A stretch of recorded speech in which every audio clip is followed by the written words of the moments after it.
Hey guys, my name is RyanCentral and welcome to HitScan. I wanted to show off a bit of Yoru gameplay, specifically a 35 kill game of a friend of mine, Emelejt. This isn't my gameplay. I played Yoru once and we got stomped 13-2, so that's not going to be a very good watch, but this guy won a game against me, in a game against the team that I was playing on, and he just took to the abilities and stuff straight away. So you can check out all of Emelejt's details in the description below. I feel like it's worth highlighting, players from the community like this. Flights is known from playing Raze, for example. You got Flex Ninja, very well known from playing Omen. This guy could certainly be the person that's known from playing Yoru, so I wanted to shout him out, show how cracked he is on this new agent, and just talk about some of the real life scenarios that Yoru can be used in, just in case you don't understand how good he can actually be. So we can talk about that and go over this in this video. I remember talking to him after this game because this first round, even this pistol round, shows exactly how strong this guy could be. There's also some other great streamers and community people within here. I think Asmugel was in this game, who we've highlighted before. Me, yours truly. But we can talk about some of the amazing stuff here. And there's a really interesting interaction that happens here with the gate crash ability to teleport. It's just a typical B execute. I know from our perspective we knew this was coming, so I smoke off short, I also smoke off B main, which ends up helping the enemy team a little bit because the teleporter comes through. Bear in mind that you need to be super close to be able to see it. Most of these guys can hear it come through, but you'll notice that actually when Emelejt uses the teleport, this player over here doesn't hear him. It's the only one that hears him is Peak, but he loses that duel. Silver is none the wiser, and it's an easy 3k. Like, that's some of the crazy stuff this guy can do if he's not kept in check. That's me just taking a duel and just losing, but there you go. This is why we're using this guy's perspective and not mine. So this is a round that actually doesn't go well for Emelejt. And he uses a lot of utility too, which was kind of the problem, which I guess is the weakness for Yoru. First of all, he uses the bit of the bait steps to force out a bit of utility, such as the recon dart there. He places down another one just in case he wants to use it down the line, but he uses it now. It's certainly keeping the attention of the defenders. But you'll notice that some of this stuff starts to come through. You got the blind side, which is the flash. Going to be hitting that corner, but there's no indication of whether you flash somebody like Sky, so really is sort of up there on whether it's going to work. The teleporter comes through. He knows that the Reyna is there, so he has to cancel it a bit earlier. But what you'll notice now is he is completely stuck here, and he's got so little utility to help him out. He uses the flash to try and catch people. Now he is nothing, and it's a very easy kill for the Reyna to just come in here and peek him. He does miss his shots, but it does give you a firm example on how weak Yoru can be once all of his utility gets used up. So you need to be pretty smart with it, and that is just a case where it didn't quite work out.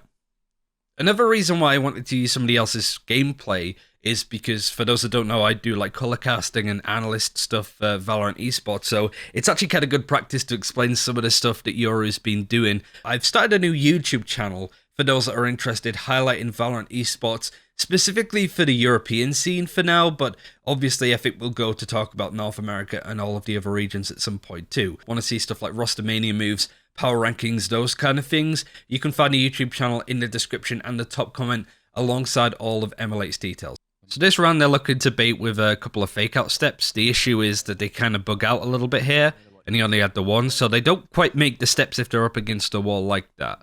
So I think they just decide to go for a full execute here. Bear in mind with these flashes, the enemy team can't see them until they bounce off a wall. So if it gets thrown out, it will only be seen from the defending A perspective once it hits that wall. So we see the fault line come through, the flash comes in, it blinds Elementrix who's playing the breach, and the teleport comes through, this gate crash ability. So they're waiting, we get to a couple of kills at this point. We know, it's worth adding, we know that he is teleported here because the player on Rafters has heard him, which is key for me to spot out where exactly he is. He's able to get 2 kills before he's eventually taken out, but I managed to get a kill before he goes down, and the rest of the round is a 1 versus 2. This round Yoru has his ultimate. He uses it fairly deep within his own spawn. He could use it a bit more aggressively to scout out this information, but he's using it as a way to just sort of check these angles, getting in behind them. There's nobody playing on site and managed to back off completely, so it doesn't really amount to much, but it does make sure that the B site itself is actually clear. He's going to do his best to sort of spot people out. But from this position, it's very difficult to do anything and enable the rest of the team to get through because you've got a player playing from CT as well as market. Some utility gets placed. This one is key. Putting the gate crash on the back of site allows him to play a bit more aggressively. Spots out this corner, seeing what you can find. It's a 2 versus 4. Takes a bit of damage through the wall banks to teleports back. Wins a duel there. I certainly wasn't expecting him to be there considering they spotted him on that box, and then Emelejt just decides to absolutely wreck everybody, and that final shot is nuts. That's one of the reasons why I was like, maybe I should contact this guy, because he is having the game of his life on this new agent, and he wanted to show off his stuff, so I figured it was worth a try. Here's another round where it's very difficult to actually get all of the stuff done with Yoru. You could be punished hard, so we have the fake out steps, which are really good at baiting out utility from the defending team here, like shock darts. The cyber cages come out as well from the Cypher, just from the sound of the steps coming through. But this is where things go a little bit wrong and where a lot of people are looking to make mistakes. So you can use the gate crash through the cyber cage. It does make noise, but he teleports in a position. Peak knows that he's there, and it's an easy kill because there is a bit of a wind-up time for you bringing your gun out after using a lot of your abilities. So you've got to be careful of stuff like that. I feel bad because so many of these rounds it feels like I'm saying this is where Emelejt screwed up, but to be frank, it's so difficult to play this agent that even the best players are going to make mistakes with some of the utility, certainly early on in the process, right?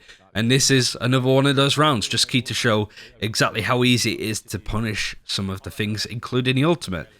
You are invisible, you're not going to be heard, there's no indication if there's a play down here they won't know. But this noise, when they come out, is going to be spotted and heard by the Cypher. He goes for the kill. But I also think it's a safe assumption to know that that is where the Yoru is going to be heading. So, fairly straightforward for Peak to get that kill. So we have another execute here. It's the same gate crash play that we saw before. But I think it's key to highlight, just as you use this utility aggressively, when things start to go a little bit wrong, that he is just stuck on no man's land.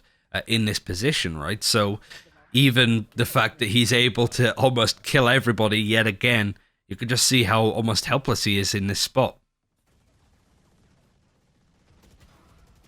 Another round with the ult that I wanted to go over, mostly as a scouting tool and to just get in an angle where you don't expect. I get caught out here completely. So he uses the ult, instead of going to clear sight, he goes to see that the silver CT, calls it out, and it holds this angle. I'm in market at this point and I hear nothing. So I come out and peek in. Just don't check the angle because I'm an absolute idiot. And it's just a good shot from Dagzone to shut that down. And that's pretty much it from the attacking side. So now we can look on the defense and see how an aggressive agent like Yoru can be played in a more conservative playstyle. But Emelejt is still going to do some pretty aggressive stuff. So yeah, just let's go over all of the stuff on here. So this is actually a false buy from us that goes a little bit wrong, but I get completely baited out by these footsteps that come through. By the way, I'm in this position, I'm on this side, because I know that there's a lot of players coming from this spot. So I move over to here because I can't really do much. The rest of my team has gone on to B site, but they've kind of left me below. I think I even tried to smoke it off, but it ends up being a more beneficial thing for the Yoru as he uses it to flash out of, and it's a pretty easy kill. So whilst Lofar's able to still get a couple of picks, I can't really get out of there, unfortunately. Now that they have spike control, he's going to try and do some play with bouncing it off the wall. It does kind of work, but I think he can still get the kill. Lofar tries to go for an aggressive play with a teleporter, but it goes to show how easy it is to punish something like that. And yeah, that's pretty much how the round goes. Quick thing to note here, again with the ultimate play, he uses it super aggressively to get to the bottom of mid. The Reyna in this position sees him and reacts to him and knows that he's going to be pushing within their spawn. He's still able to get one kill, but his position's kind of known at that point. It's very difficult for him to make a play, similar to like an Omen teleporting into the spawn, right, that you can work around it and do quite a lot there. I think when it comes to all of the utility that Yoru has, I think Gate Crash is easily going to be the ability that screws you up the most. Teleport gets used again in a very dangerous spot. Anybody could be checking him from the angles, but I get a nice headshot. But I hear him. I hear the teleport come through, so I know roughly where he's going to be playing from. So I think audio cues is something that you really need to get to grips with if you want to main this agent. You want to make sure that you know exactly how far away an enemy needs to be before they hear you really clearly, before they see your orb, for example. Just a couple of examples like that where I think you need to be able to know how your utility works. It's going to be so important, and to be honest, Yoru players are going to throw your games for the majority of this month, so you gotta get used to it, I suppose. To be honest, I was pretty happy with my performance in this. I made a lot of mistakes, but considering I'm playing with Radiant and Immortal players, I felt pretty comfortable. I thought I did okay. It's always terrifying to play up against people like Flights, Jonas, Lofar, people like that, but I had a lot of fun, and I'm one of those weird people that like to get beat up by better players to get better, right? I don't know if people are the same with that, but yeah, it was tough, but it was good fun as well to play this agent. I had a lot of fun, and it was cool for Riot to invite us to stuff like this, and to do stuff like this in general. Ultimate gets used up. He is going to be just barreling down B main. He sees 3 people there. I think I get a glimpse here. I know that he's ran past us. I get like an audio cue. But, I mean, this is Emelejt. He's just still going to wreck people like crazy. Here's a really cool interaction, actually, in this round. It is just a 2 versus 3. Ends up being broken up to a 1 versus 3. But I really like, it didn't quite go to plan. I don't necessarily think this is what Lofar was aiming to do, but I like the fact that he used his teleport as a little bit of a bait that allows me to get the kill in that corner too. So, a bit of an awkward one, but I mean, that's a way that it can certainly be used as a massive distraction. So we're getting to the business end of this round. And some really interesting play. I also want to highlight a flash that comes through as well. He's considering using the gate crash to put it into Boathouse in a safer position. You will see in a second the perspective of being flashed from a blindside from the enemy's perspective. So again, you don't get to see this up until it bounces off this wall. So there isn't much time for Emelejt to react to this. It's just, whoop, it's there. It's suddenly there in your face, and he has to react. So he uses the gate crash to teleport back. I spot him. I still lose the duel because I'm trash. And now he has his ultimate. He is going to use the ultimate just to get off of sight to see what he can find. The recon dart is not going to find anything, but he knows exactly where Lofar is playing from. But Lofar has no idea if he went back to the site. It just so happened that he took a bit of wallbang damage. So now the Sova needs to try work out where he is. The flash certainly gives away his position from that point. He's going to play super aggressively off of site because Dark Zone has taken the spike over to A. And now at this point, with Gate Crash available again because of the reset, there's a bit of time to make a play. But considering he has the fake footsteps, he can make a play from that potentially. But I think at this point, with so little time left, it's got to get the spike planted, and Emelejt is in an aggressive position to try and take that engagement and still manages to win. I'm not as good as this as I'd like to be brutally honest. I'd love to do this kind of thing for like pro players and stuff once we get like a replay viewer in game perhaps, but I really enjoy doing this kind of thing. I really like casting and doing analyst stuff, for example, but we just need more tools in order to do it. But watching this guy play has been absolutely great. I hope you've enjoyed it as well, having somebody sort of explain some of the things that he did, how the utility works, just giving you a full game on how good Yoru can be, even in the hands of somebody that hasn't had much time to play him. Uses the bounce flash to see if he can clear mid, but the rest of the team seem to have that covered. It's pretty much a BXQ at this point. It's a 2 versus 3. A lot of utility still available for Emelejt on Yoru. He's going to go in behind. Now doesn't have any more flashes, but he's still able to sort of clear up B main. Going to use the fake out steps to see if he can spot anybody out, as well as the gate crash to just get into that corner.